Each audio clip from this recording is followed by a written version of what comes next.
সেরা কবিতা সেরা গল্প চ্যানেলের আজকের নিবেদন অমর কথাশিল্পী শরৎচন্দ্র চট্টোপাধ্যায় রচিত একটি মর্মস্পর্শী ছোট গল্প অভাগীর স্বর্গ।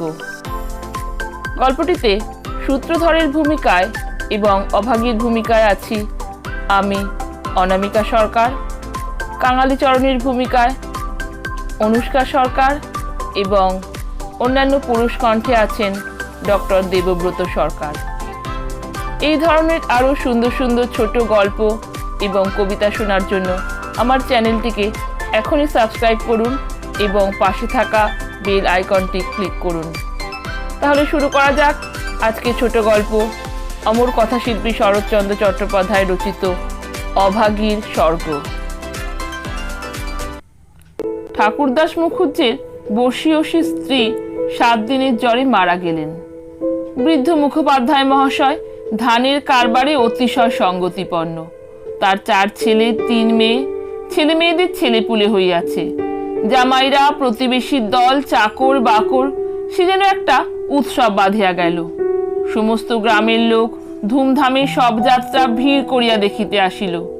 মেয়েরা কাঁদিতে কাঁদিতে মায়ের 2 পায়ে গাঢ় করিয়া আলতা এবং মাথায় ঘন করিয়া সিন্দুর লেপিয়া দিল। বধূরা ললাট চন্দনে চর্চিত করিয়া বহুমূল্য বস্ত্রে শাশুড়ির দেহ আচ্ছাদিত করিয়া দিয়া আঁচল দিয়া তাহার শেষ পদধূলি মুছাইয়া লইল। পুষ্পে পত্রে গন্ধে মাল্যে কলরবে মনে হইল না এ কোনো শোকের ব্যাপার। এ যেন বড় বাড়ির গৃহিণী 50 বর্ষ পরে আর একবার নূতন করিয়া তাহার স্বামী গৃহে যাত্রা করিতেছেন। বৃদ্ধ মুখোপাধ্যায় শান্তমুখী তাহার চিরদিনের সঙ্গিনীকে শেষ বিদায় দিয়া অলক্ষী 2 ফোঁটা চোখের জল মুছিয়া শোকার্ত কন্যা ও বধূগণকে সান্ত্বনা দিতে লাগিলেন। প্রবল হরিধ্বনিতে আকাশ বাতাস আলোড়িত করিয়া সমস্ত গ্রাম সঙ্গে সঙ্গে চলিল। আর একটি প্রাণী একটু দূরে থাকিয়া এই দলের সঙ্গী হইল। সে কাঙালির মা। সে তাহার কুটির প্রাঙ্গণে গোটা কয়েক বেগুন তুলিয়া এই পথে হাটে চলিয়াছিল। এই দৃশ্য দেখিয়া আর নড়িতে পারিল না। রহিল তাহার হাটে যাওয়া, রহিল তাহার আঁচলে বেগুন বাঁধা। সে চোখের জল মুছিতে মুছিতে সকলের পিছনে শ্মশানে আসিয়া উপস্থিত হইল। গ্রামের একান্তে গরুর নদীর তীরে শ্মশান। সেখানে পূর্বাহ্নেই কাঠের ভাঁড়, চন্দনের টুকরা, ঘৃত, মধু, ধূপ, ধুনা প্রভৃতি উপকরণ সঞ্চিত হইয়াছিল। কাঙালির মা ছোট জাত, দুলের মেয়ে বলিয়া কাছে যাইতে সাহস পাইল না। তফাতে একটা উঁচু ঢিবির মধ্যে দাঁড়াইয়া সমস্ত অন্ত্যেষ্টিক্রিয়া প্রথম হইতে শেষ পর্যন্ত উৎসুক আগ্রহের চোখ মেলিয়া দেখিতে লাগিল। প্রশস্ত ও পর্যাপ্ত চিতার পরে যখন সব স্থাপিত করা হইল, তখন তাহার রাঙা পা দুখানি দেখিয়া তাহার 2 চক্ষু জুড়াইয়া গেল। ইচ্ছা হইল ছুটিয়া গিয়া 1 বিন্দু আলতা মুছাইয়া লইয়া মাথায় দেয়। বহু কণ্ঠের হরিধ্বনির সহিত পুত্রহস্তের মন্ত্রপুত অগ্নি যখন সংযোজিত হইল, তখন তাহার চোখ দিয়া ঝরঝর করিয়া জল পড়িতে লাগিল। মনে মনে বারংবার বলিতে লাগিল, ভাগ্যবানী মা, তুমি স্বর্গে যাচ্ছ, আমাকেও আশীর্বাদ করে যাও মা। আমিও যেন এমনি কাঙালির হাতের আগুনটুকু পাই। ছেলের হাতের আগুন, সে তো সোজা কথা নয়। স্বামী, পুত্র, কন্যা, নাতি নাতনি, দাস দাসী, পরিজন সমস্ত সংসার উজ্জ্বলে রাখিয়া এই যে স্বর্গারোহণ দেখিয়া তাহার বুক ফুলিয়া ফুলিয়া উঠিতে লাগিল। এই সৌভাগ্যে সে যেন আর ইয়ত্তা করিতে পারিল না। সদ্য প্রজ্বলিত চিতার অজস্র ধোঁয়া নীল রঙের ছায়া ফেলিয়া ঘুরিয়া ঘুরিয়া আকাশে উঠিতেছিল। কাঙালির মা ইহারই মধ্যে ছোট একখানি রথের চেহারা যেন স্পষ্ট দেখিতে পাইল। গায়ে তাহার কত না ছবি আঁকা, চূড়ায় তাহার কত না লতা পাতা জড়ানো। ভিতরে কি যেন বসিয়া আছে, মুখ তাহার চেনা যায় না, কিন্তু সিথায় তাহার সিঁদুরের রেখা, পদতল 2টি আলতায় রাঙানো। ঊর্ধ্ব দৃষ্টিতে চাহিয়া কাঙালির মায়ের 2 চোখে অশ্রুর ধারা বহিতেছিল। এমন সময় একটি বছর 14-15 ছেলে তাহার আঁচলে টান দিয়া কহিল, হেতায় তুই দাঁড়িয়ে আছিস মা, ভাত রাঁধবি নে? রাঁধবো কোন রে? দেখ দেখ বাবা, বামুন মা ওই রথে চড়ে সজ্ঞে যাচ্ছে। কই, তুই খেপেছিস? ও তো ধোঁয়া। বেলা দুপুর বাজে, আমার খিদে পায় না বুঝি? বামনদের গিন্নি মরেছে, তুই কেন কেঁদে মরিস মা? কাঙালির মার এতক্ষণে হুঁশ হইল। পরের জন্য শ্মশানে দাঁড়াইয়া এইভাবে অশ্রুপাত করায় সে মনে মনে লজ্জা পাইল। এমনকি ছেলের অকল্যাণের আশঙ্কায় মুহূর্তে চোখ মুছিয়া ফেলিয়া একটুখানি হাসিবার চেষ্টা করিয়া বলিল, কাঁদবো কিসের জন্যে রে? চোখে ধোঁ লেগেছে বই তো নয়। হ্যাঁ, ধোঁ লেগেছে বই তো না, তুই কাঁদিছিলি। মা আর প্রতিবাদ করিল না। ছেলের হাত ধরিয়া ঘাটে নামিয়া নিজেও স্নান করিল, কাঙালিকেও স্নান করাইয়া ঘরে ফিরিল। শ্মশান সৎকারের শেষটুকু দেখা আর তার ভাগ্যে ঘটিল না। সন্তানের নামকরণকালে পিতামাতার মূঢ়তায় বিধাতা পুরুষ অন্তরিক্ষে থাকিয়া অধিকাংশ সময়ে শুধু হাস্য করিয়াই ক্ষান্ত হন না, তীব্র প্রতিবাদ করেন। তাই তাহাদের সমস্ত জীবনটা তাহাদের নিজের নামগুলাকেই যেন আমরণ ভ্যাংচাইয়া চলিতে থাকে। কাঙালির মা জীবনের ইতিহাস ছোট, কিন্তু সেই ছোট্ট কাঙাল জীবনটুকু বিধাতার এই পরিহাসের দায় হইতে অব্যাহতি লাভ করিয়াছিল। তাহাকে জন্ম দিয়া মা মরিয়াছিল, বাপ রাগ করিয়া নাম দিল অভাগী। মা নাই, বাপ নদীতে মাছ ধরিয়া বেড়ায়, তাহার না আছে দিন না আছে রাত। তবু যে কি করিয়া ক্ষুদ্র অভাগী একদিন কাঙালির মা হইতে বাঁচিয়া রহিল, সে এক বিস্ময়ের বস্তু। যাহার সহিত বিবাহ হইল তাহার নাম রসিক বাঘ। বাঘের অন্য বাঘিনী ছিল, ইহাকে লইয়া সে গ্রামান্তরে উঠিয়া গেল। অভাগী তাহার অভাগ্য ও শিশুপুত্র কাঙালিকে লইয়া গ্রামেই পড়িয়া রহিল। তাহার সেই কাঙালি বড় হইয়া আজ 15 পা দিয়াছে, সবেমাত্র বেতের কাজ শিখিতে আরম্ভ করিয়াছে। অভাগীর আশা হইয়াছে আরো বছরখানেক তাহার অভাগ্যের সহিত জুঝিতে পারিলে দুঃখ ঘুচিবে। এই দুঃখ যে কি যিনি দিয়াছেন তিনি ছাড়া আর কেহই জানেন না। কাঙালি পুকুর হইতে আচাইয়া আসিয়া দেখিল তাহার পাতের ভুক্তাবশেষ মা একটি মাটির পাত্রে ঢাকিয়া রাখিতেছে। আশ্চর্য হইয়া জিজ্ঞাসা করিল, তুই খেলি নে মা? বেলা গড়িয়ে গেছে বাবা, এখন আর খিদে নেই। না, খিদে নেই বই কি, কই দেখি তোর হাঁড়ি। এই ছলনায় বহুদিন কাঙালির মা কাঙালিকে ফাঁকি দিয়া আসিয়াছে। সে হাঁড়ি দেখিয়া তবে ছাড়িল। তাহাতে আর একজনের মতো ভাত ছিল। তখন সে প্রসন্ন মুখে মায়ের কোলে গিয়া বসিল। এই বয়সের ছেলে সচরাচর এরূপ করে না, কিন্তু শিশুকাল হইতে বহুকাল যাবৎ সেই রুগ্ন ছিল বলিয়া মায়ের ক্রোড় ছাড়িয়া বাহিরের সঙ্গী সাথীদের সহিত মিশিবার সুযোগ পায় নাই। এইখানে বসিয়াই তাহাকে খেলাধুলার স্বাদ মিটাইতে হইয়াছে। এক হাতে মার গলা জড়াইয়া মুখের উপর মুখ রাখিয়া কাঙালি চকিত হইয়া কহিল, মা, তোর গা যে গরম, কেন তুই অমন রোদে দাঁড়িয়ে মরা পোড়ানো দেখতে গেলি? কেন আবার নিয়ে এলি? মরা পোড়ানো কি তুই? ছি বাবা ছি, মরা পোড়ানো বলতে নেই, পাপ হয়। সতীলক্ষ্মী মা ঠাকুরন রথে চড়ে স্বর্গে গেলেন। তোর এক কথা মা, রথে চড়ে কেউ নাকি আবার স্বর্গে যায়? আমি যে নিজের চোখে দেখনু কাঙালি, বামুন মা রথের উপরে বসে, তেনার রাঙা পা দুখানি যে সবাই চোখ মেলে দেখলে রে। সবাই দেখলে? সবাই দেখলে। কাঙালি মায়ের বুকে ঠেস দিয়া বসিয়া ভাবিতে লাগিল। মাকে বিশ্বাস করাই তাহার অভ্যাস। বিশ্বাস করিতেই সে শিশুকাল হইতে শিক্ষা করিয়াছে। সেই মা যখন বলিতেছে সবাই চোখ মেলিয়া এত বড় ব্যাপার দেখিয়াছে, তখন অবিশ্বাস করিবার আর কিছু নাই। খানিক পরে আস্তে আস্তে কহিল, তাহলে তুইও তো মা স্বর্গে যাবি?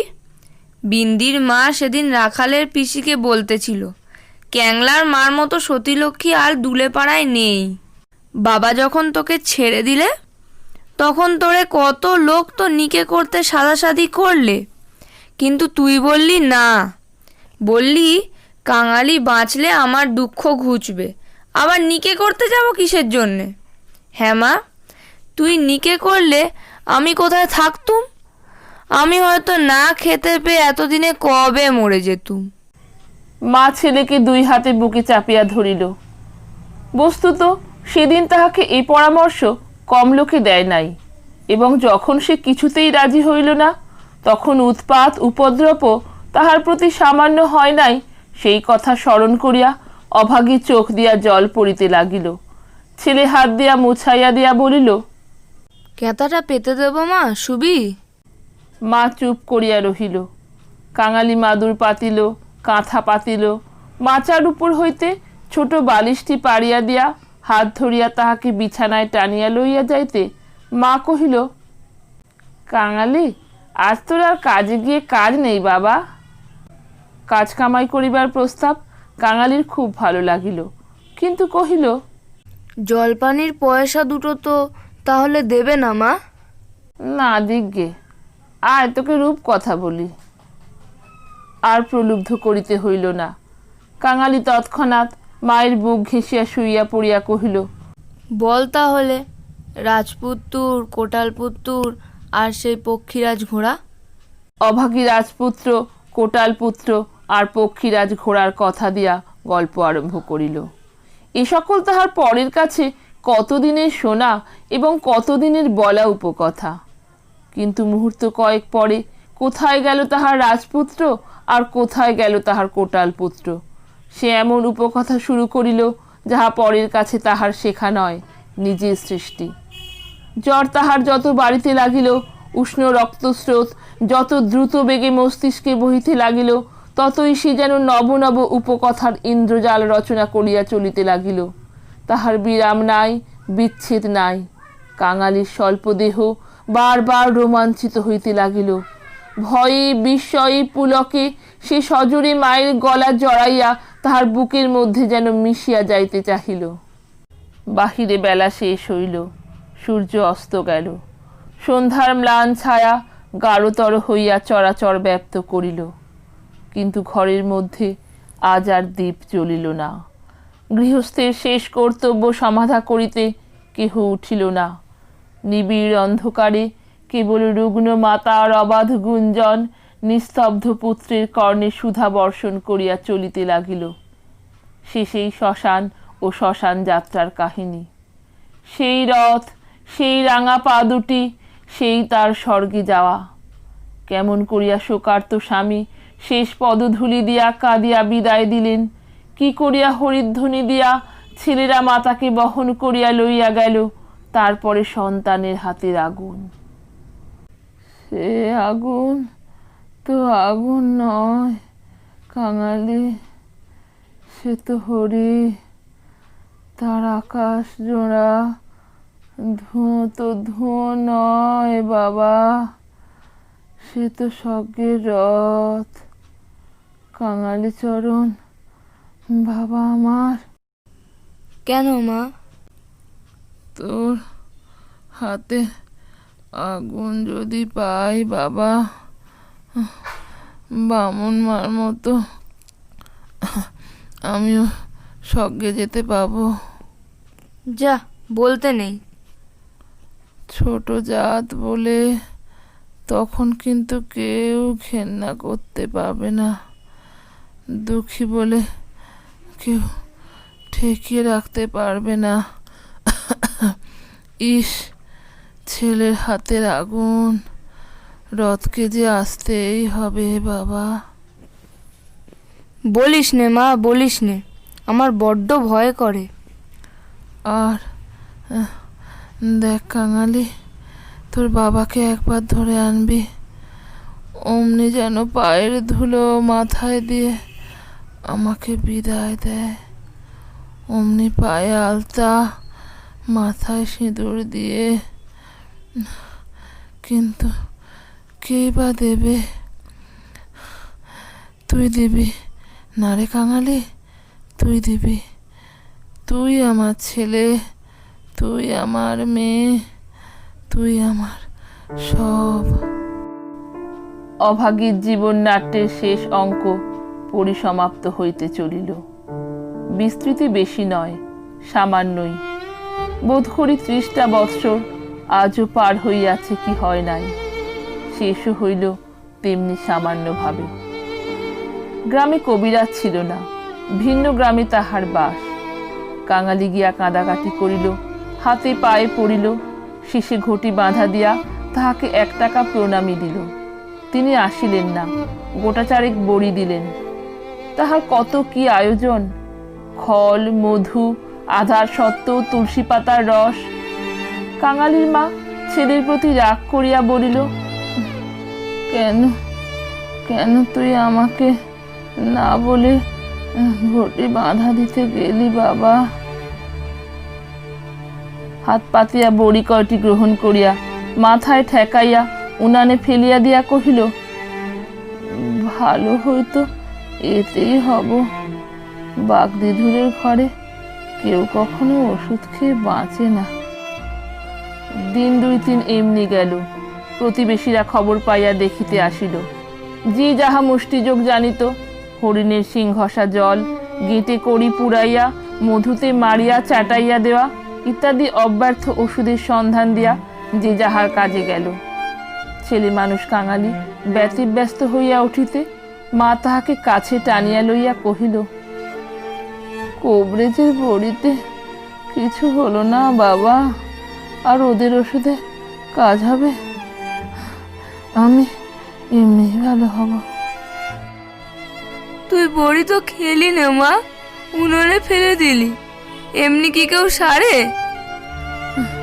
আমি আমি এমনি সেরে যাব। তার চেয়ে তুই 2টো ভাতে ভাত ফুটিয়ে নিয়ে খা দেখি, আমি চেয়ে দেখি। কাঙালি এই প্রথম অপটু হস্তে ভাত রাঁধিতে প্রবৃত্ত হইল। না পারিল ফ্যান ঝাড়িতে, না পারিল ভালো করিয়া ভাত বাড়িতে। উনান তাহার জ্বলে না, ভিতরে জল পড়িয়া ধোঁয়া হয়। ভাত ঢালিতে চারিদিকে ছড়াইয়া পড়ে। মায়ের চোখ ছলছল করিয়া আসিল। নিজে একবার উঠিবার চেষ্টা করিল, কিন্তু মাথা সোজা করিতে পারিল না, শয্যায় লুটাইয়া পড়িল। খাওয়া হইয়া গেলে ছেলেকে কাছে লইয়া কি করিয়া কি করিতে হয় বিধিমতে উপদেশ দিতে গিয়া তাহার ক্ষীণ কণ্ঠ থামিয়া গেল। চোখ দিয়া কেবল অবিরল ধারে জল পড়িতে লাগিল। গ্রামের ঈশ্বর নাপিত নারী দেখিতে জানিত। পরদিন সকালে সে হাত দেখিয়া তাহারই সম্মুখে মুখ গম্ভীর করিল, দীর্ঘ নিঃশ্বাস ফেলিল এবং শেষে মাথা নাড়িয়া উঠিয়া গেল। কাঙালির মা ইহার অর্থ বুঝিল, কিন্তু তাহার ভয়ই হইল না। সকলে চলিয়া গেলে সে ছেলেকে কহিল, কাঙালি, এইবার একবার তাকে ডেকে আনতে পারিস বাবা? কাকে মা? ওই যে রে, ও গায়ে যে উঠে গেছে। বাবাকে? সে আসবে কেন মা? গিয়ে গিয়ে বলবি, মা শুধু একটু তোমার পায়ের ধুলো চায়। শোন বাবা, শোন, একটু কাঁদাকাটি করিস বাবা, বলিস মা যাচ্ছে। আর ফেরার পথে অমনি নাপতে বৌদির কাছ থেকে একটু আলতা চেয়ে আনিস। কাঙালি আমার আমার নাম করলেই সে দেবে। সে আমাকে বড় ভালোবাসে। ভালো তাহাকে অনেকেই বাসিত। জ্বর হওয়া অবধি মায়ের মুখে কাঙালি এই কয়টা জিনিসের কথা এতবার এত রকম করিয়া শুনিয়াছে যে সে সেইখান হইতে কাঁদিতে কাঁদিতে যাত্রা করিল। পরদিন রসিক দুলে সময় মতো যখন আসিয়া উপস্থিত হইল, তখন অভাগীর আর বড় জ্ঞান নাই। মুখের পরে মরণের ছায়া পড়িয়াছে। চোখের দৃষ্টি এ সংসারের কাজ সারিয়া কোথায় কোন অজানা দেশে চলিয়া গেছে। কাঙালি কাঁদিয়া কহিল, মা গো, বাবা এসেছে, পায়ের ধুলো নেবে যে। মা হয়তো বুঝিল, হয়তো বুঝিল না। হয়তোবা তাহার গভীর সঞ্চিত বাসনা সংস্কারের মতো তাহার আচ্ছন্ন চেতনায় ঘা দিল। এই মৃত্যু পথযাত্রী তাহার অবশ বাহুখানি শয্যার বাহিরে বাড়াইয়া হাত পাতিল। রসিক হতবুদ্ধির মতো দাঁড়াইয়া রহিল। পৃথিবীতে তাহারও পায়ের ধুলোর প্রয়োজন আছে, ইহাও কেহ নাকি চাহিতে পারে, তাহা তাহার কল্পনার অতীত। বিন্দির পিসি দাঁড়াইয়াছিল। সে কহিল, দাও বাবা, দাও দাও, একটু পায়ের ধুলো দাও। রসিক অগ্রসর হইয়া আসিল। জীবনে যে স্ত্রীকে সে ভালোবাসা দেয় নাই, অসন বসন দেয় নাই, কোনো খোঁজ খবর করে নাই, মরণকালে তাহাকে সে শুধু একটু পায়ের ধুলা দিতে গিয়া কাঁদিয়া ফেলিল। রাখালের মা বলিল, এমন সতী লক্ষ্মী বামুন করেতের ঘরে না জন্মে ও আমাদের দুলের ঘরে জন্মালো কেন? এইবার ওর একটু গতি করে দাও বাবা, ক্যাংলার হাতের আগুনের লোভে ও যেন প্রাণটা দিলে। অভাগ্যের দেবতা অগোচরে বসিয়া কি ভাবিলেন জানি না, কিন্তু ছেলে মানুষ কাঙালির বুকে গিয়া এই কথাটা যেন তীরের মতো বিঁধিল। সেদিন দিনের বেলাটা কাটিল, প্রথম রাত্রিটাও কাটিল, কিন্তু প্রভাতের জন্য কাঙালির মা আর অপেক্ষা করিতে পারিল না। কি জানি এত ছোট জাতির জন্য স্বর্গের রথের ব্যবস্থা আছে কিনা, কিংবা অন্ধকারে পায়ে হাঁটিয়াই তাহাদের রওনা হইতে হয়। কিন্তু এটা বোঝা গেল, রাত্রি শেষ না হইতেই এই দুনিয়া সে ত্যাগ করিয়া গেছে। কুটির প্রাঙ্গণে একটা বেল গাছ, একটা কুড়ুল চাহিয়া আনিয়া রসিক তাহাতে ঘা দিয়াছে কি দেয় নাই, জমিদারের দারোয়ান কোথা হইতে ছুটিয়া আসিয়া তাহার গালে সশব্দে একটা চর কষাইয়া দিল। কুড়ুল কাড়িয়া লইয়া কহিল, শালা, এ কি তোর বাপের গাছ যে কাটতে লেগেছিস? বাহ, এই যে আমার মায়ের হাতে পোতা গাছ দারোয়ানজি, বাবাকে তুমি খামোখা মারলে কেন? হিন্দুস্থানি দারোয়ান তাহাকেও একটা অশ্রাব্য গালি দিয়া বাড়িতে গেল, কিন্তু সে নাকি তাহার জননীর মৃতদেহ স্পর্শ করিয়া বসিয়াছিল, তাই অশৌচের ভয়ে তাহার গায়ে হাত দিল না। হাঁকাহাঁকিতে একটা ভিড় জমিয়া উঠিল। কেহই অস্বীকার করিল না যে বিনা অনুমতিতে রসিকের গাছ কাটিতে যাওয়াটা ভালো হয় নাই। তাহারাই আবার দারোয়ানজির হাতে পায়ে পড়িতে লাগিল। তিনি অনুগ্রহ করিয়া যেন একটা হুকুম দেন, কারণ অসুখের সময় যে কেহ দেখিতে আসিয়াছে, কাঙালির মা তাহারই হাতে ধরিয়া তাহার শেষ অভিলাষ ব্যক্ত করিয়া গেছে। দারোয়ান ভুলিবার পাত্র নহে, সে হাত মুখ নাড়িয়া জানাইল এ সকল চালাকি তাহার কাছে খাটিবে না। জমিদার স্থানীয় লোক নহেন, গ্রামে তাহার একটা কাছারি আছে, গোমস্তা অধর রায় তাহার কর্তা। লোকগুলা যখন হিন্দুস্থানিটির কাছে ব্যর্থ অনুনয় বিনয় করিতে লাগিল, কাঙালি ঊর্ধ্বশ্বাসে দৌড়িয়া একেবারে কাছারি বাড়িতে আসিয়া উপস্থিত হইল। সে লোকের মুখে মুখে শুনিয়াছিল পিয়াদারা ঘুষ লয়। তাহার নিশ্চয়ই বিশ্বাস হইল অত বড় অসঙ্গত অত্যাচারের কথা যদি কর্তার গোচর করিতে পারে, তো ইহার প্রতিবিধান না হইয়াই পারে না। হায় রে অনভিজ্ঞ! বাংলাদেশের জমিদার ও তাহার কর্মচারীকে সে চিনিত না। সদ্য মাতৃহীন বালক শোকে ও উত্তেজনায় উদ্ভ্রান্ত হইয়া একেবারে উপরে উঠিয়া আসিয়াছিল। অধরা সেইমাত্র সন্ধ্যা আহ্নিক ও যৎসামান্য জলযোগ আনতে বাহিরে আসিয়াছিলেন। বিস্মিত ও ক্রুদ্ধ হইয়া কহিলেন, কে রে? আমি কাঙালি, দারোয়ানজি আমার বাবাকে মেরেছে। বেশ করেছে, হারামজাদা খাজনা দেয়নি বুঝি? না বাবু মশাই, বাবা গাছ কাটতেছিল, আমার মা মরেছে। সকালবেলা এই কান্নাকাটিতে অধর অত্যন্ত বিরক্ত হইলেন। ছোঁড়াটা মরা ছুঁইয়া আসিয়াছে, কি জানি এখানকার কিছু ছুঁইয়া ফেলিল নাকি। ধমক দিয়া বলিলেন, মা মরেছে তো যা নিচে নেবে দাঁড়া। ওরে, কে আছিস রে? এখানে একটু গোবর জল ছড়িয়ে দে। কি জাতের ছেলে তুই? আগে আমরা দুলে। দুলে? দুলের মড়ায় কাঠ কি হবে শুনি? মা যে আমাকে আগুন দিতে বলে গেছে। তুমি জিজ্ঞেস করো না বাবু মশাই, মা যে সবাইকে বলে গেছে, সকলে শুনেছে যে। মায়ের কথা বলিতে গিয়া তাহার অনুক্ষণের সমস্ত অনুরোধ উপরোধ মুহূর্তে স্মরণ হইয়া কণ্ঠ যেন তাহার কান্নায় ফাটিয়া পড়িতে চাহিল। মাকে পড়াবি তো গাছের দাম 5 টাকা আনগে, পারবি? কাঙালি জানিত তাহা অসম্ভব। তাহার উত্তরীয় কিনিবার মূল্যস্বরূপ তাহার ভাত খাইবার পিতলের কাঁসিটি বিন্দির পিসি একটি টাকায় বাঁধা দিতে গিয়াছে, সে চোখে দেখিয়া আসিয়াছে। সে ঘাড় নাড়িল, বলিল, না। না তো মাকে নিয়ে নদীর চরে পুঁতে ফেলগে যা। কার বাবার গাছে তোর বাপ কুড়ুল ঠেকাতে যায়? পাজি হতভাগা নচ্ছার কোথাকার। সে যে আমাদের উঠানের গাছ বাবু মশাই, সে যে আমার মায়ের হাতের পোতা গাছ। হাতে পোতা গাছ? পারবে? বেটাকে গলা ধাক্কা দিয়ে বের করে দে তো। পাড়ে আসিয়া গলা ধাক্কা দিল এবং এমন কথা উচ্চারণ করিল যাহা কেবল জমিদারের কর্মচারীরাই পারে। কাঙালি ধুলা ঝাড়িয়া উঠিয়া দাঁড়াইল, তারপরে ধীরে ধীরে বাহির হইয়া গেল। কেন সে যে মার খাইল, কি তাহার অপরাধ, ছেলেটা ভাবিয়াই পাইল না। গোমস্তার নির্বিকার চিত্তে দাগ পর্যন্ত পড়িল না। পড়িলে এ চাকরি তাহার জুটিত না।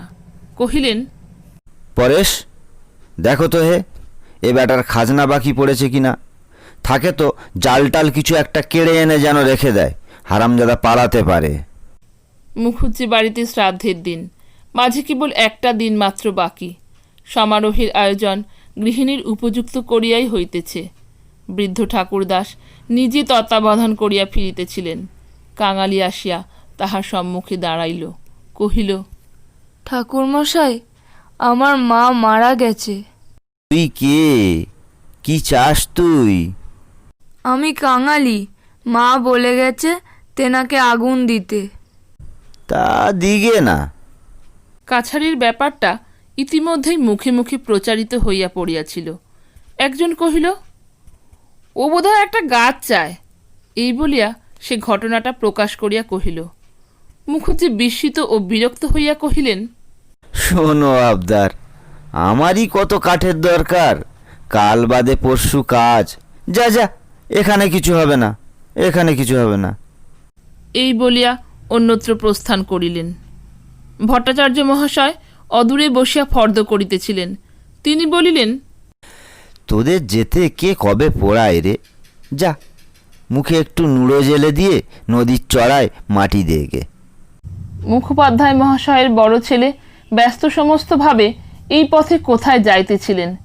তিনি কান খাড়া করিয়া একটু শুনিয়া কহিলেন, দেখেছেন ভট্টাচার্য মশাই, সব ব্যাটারাই এখন বামুন কায়েত হতে চায়।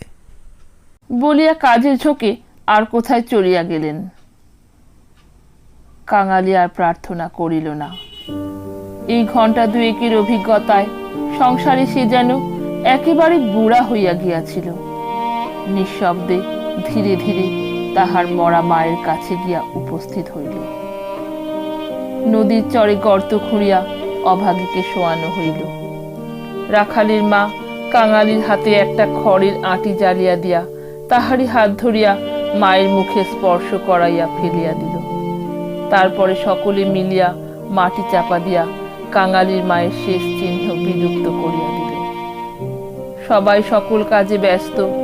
শুধু সেই পোড়া খড়ের আঁটি হইতে যে স্বল্প ধোঁয়াটুকু ঘুরিয়া ঘুরিয়া আকাশে উঠিতেছিল, তাহারই প্রতি পলকহীন চক্ষু পাতিয়া কাঙালি ঊর্ধ্বদৃষ্টে স্তব্ধ হইয়া চাহিয়া রহিল।